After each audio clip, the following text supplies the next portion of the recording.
Hi you guys, welcome back to my channel. My name is Jessie, and as always, we are here to talk about plants.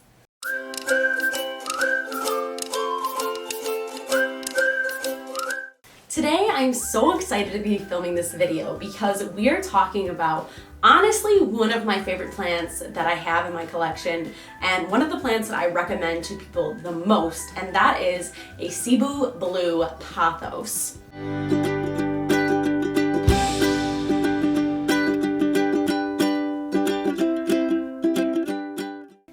Cebu blue pothos are, in my overall estimation, honestly one of the best plants to own for a lot of reasons. Number one, they're very prolific, they're very easy to care for, relatively so, and they're really striking in their foliage. So they're just one of my favorite plants overall.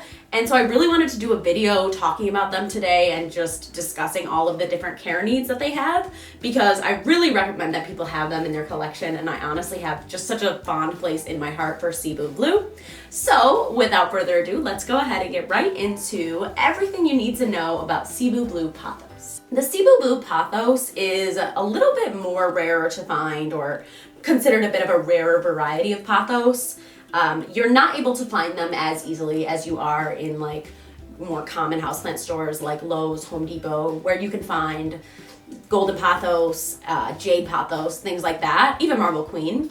These guys are not typically found very easily, but as I mentioned, they are very prolific, so I'm starting to notice that they are becoming a little bit more common and more readily available. I hate to tell you where I got mine, honestly, because I feel kind of bad, but I actually only paid $11 for this whole plant right here from Lowe's about probably 18 months or so ago.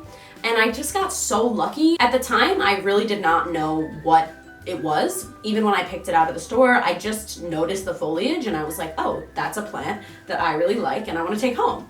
And so I took it home and then immediately kind of did some more research on it and found out that these are actually pretty difficult to find and a little bit more rare. So I honestly feel so lucky to have found one. I will say that just be aware that's not everybody's experience. I have seen a lot of people posting online kind of trying to find them and not really being able to find them. So what I would recommend if you're looking to buy one of these guys is, first of all, check your local Lowe's or Home Depot. You might get lucky, like I did. But if you don't score one of these at a big box store, I would recommend probably going on, like I always recommend, going on to Facebook and joining a houseplant group. A lot of people sell them in my local Facebook group, including myself. I've actually sold a bunch of cuttings and propagations from this plant, and this is actually one of the few plants that I've been able to make money on, because sometimes you find a good plant that's a good deal and you're able to sell some propagations and make a little money. The first thing that I want to tell you about the cebu blue is to talk about their watering, and honestly, like, it coincides with that, so their soil needs as well. So thankfully, one of the reasons that I'm obsessed with this plant is this plant needs very little from you. So I water this plant probably once every 3 weeks or so. I can even push it probably to 4 weeks, although I will notice that the leaves start to get a little droopy. And I will say that for all of my plants, just kind of as a general rule, I really wait for my plants to tell me when they need to be watered. So in this guy's case, I just noticed that the leaves sometimes curl in a little bit and just seem to get like a little floppy and not as stiff and perky as they are right now. And that's when I'll know that it's time to go ahead and water it. Very similar to other pothos, they like to dry out in between their waterings. You can kind of always tell that. A good rule of thumb to kind of know that is, if your plant has waxier leaves like this guy does, then you can probably let them dry out a little bit longer. If they have thinner leaves, they like to be a little bit more moist. That's just kind of a general rule. But for this guy, you really don't have to water them all that much. The only thing that you might want to keep in mind, or should keep in mind, is that these guys are epiphytic plants. They like to climb and they send out aerial nodes like so many other plants do. And that just means that you need to give them soil that's a little bit more chunky. What I mean by that is I probably wouldn't go ahead and just pot a cebu blue into regular houseplant soil without any amendments. Instead, what I would go ahead and do is go ahead and mix my own kind of batch of soil to pot this in. So I would add things like perlite, charcoal, horticulture charcoal, and orchid bark and things like that, just to make the soil a little bit more chunky. That really helps to keep air flowing through the roots, and also it helps the water to really drain through. Like most plants, and especially pothos, they do not like to have wet, soggy roots. Have a nice chunky soil. All you really have to do is go ahead and water this guy every couple of weeks when you kind of notice the leaves start to droop. And the way that you're gonna wanna water it is just like I recommend watering most of my plants, which is to give it a full watering. Don't just put like a little cup of water on top and pour it on top. You wanna take the whole plant, put it under your sink or maybe just your watering can, and wait until the water flows all the way out through the bottom. In this case, it's in a basket, but I could lift it out of its catch po and do that and let the water drain out through the drainage holes. This only works though if you have nice chunky soil. So that's something important to keep in mind, because you want to give it a full thorough watering, but you don't want the water to get stuck in the roots. You want the water to kind of come all the way through.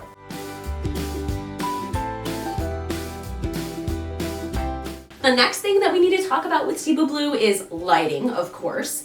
And thankfully, Cebu Blue are some of the most forgiving plants when it comes to lighting that I have ever had, at least in my home. I currently have this plant very close to a light source. I actually have it hanging right underneath a grow light bulb now. So it does get a fair amount of light, which is why it's quite bushy on top and not so tendrily. However, I will say that before I moved into this apartment, I had this guy in a relatively low lighting situation. It was just a couple of feet back from an east-facing window, which is kind of like the lowest light that you'll get as far as a window source goes. And I was getting new growth from this plant all the time. Through the winter, through the summer, it never stopped growing. It never stopped giving me growth.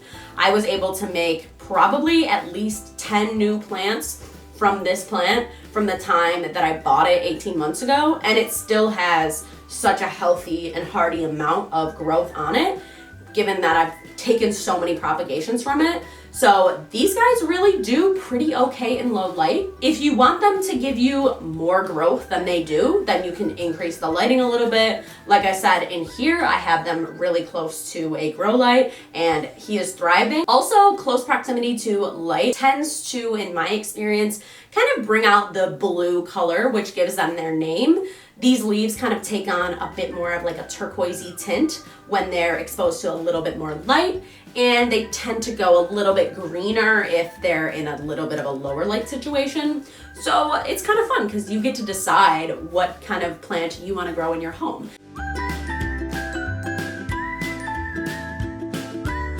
The last thing that I think is super important to talk about with Cebu Blue is propagations. And so, like I've said, I have propagated this plant many times and made lots of plants. These are the current cuttings that I have going in water. I've personally been successful at propagating Cebu Blue in both water and sphagnum moss, though I will say in my personal experience, I think that they propagate quicker in water than they do in sphagnum.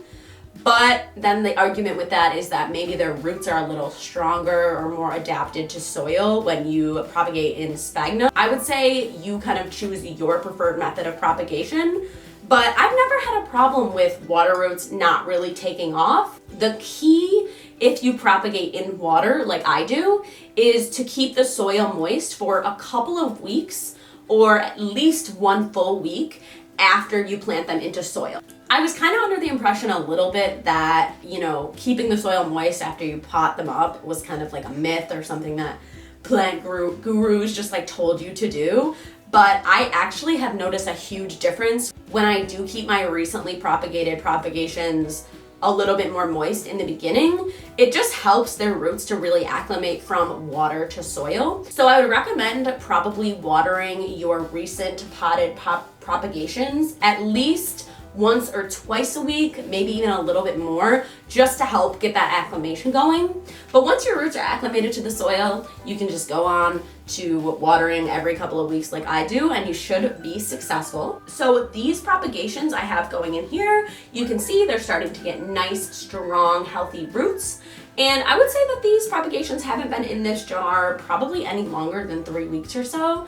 And I have a lot of nice healthy root growth here. I'm still gonna wait at least another week, if not 2 weeks, to propagate these in soil. A good rule of thumb when you propagate in water is to wait for secondary roots. So I want to show you what that means. When your propagations go ahead and start giving you roots, you're going to notice right away that they're going to get 1 to 2 main kind of offshoots of roots that start growing in the water. And that's good. But secondary roots are roots that start to form off of these roots. Although this is a decent amount of root growth, I wouldn't go ahead and pot this until it had like little offshoots off of these roots that are already existing. That's usually a good rule of thumb for not only cebu blue, but kind of other plants as well. You want to have secondary roots before you put them into soil. That's just going to increase your chances of success and help them acclimate a little better to the soil. Now, in order to go ahead and make your propagations, it is important that you keep a couple of things in mind. So I'm going to grab this plant again. When you go ahead and make your cuttings to propagate these guys, you want to make sure that you have a node in there. This is important for pretty much all propagations, but I do want to make it clear that cebu blue do have to propagate from a node. And so what that means is right where a leaf comes out, right here, there's usually a node right on your cebu blue. And you may even notice like this guy has like little, almost look like sticks growing out of them. Those are aerial roots. And if you have a nice aerial root in your cutting, then that'll be even more likely to give you roots quicker. So what I usually do is I just take my scissors and go cut, cut, cut right down, and then I'll have 1 leaf cuttings.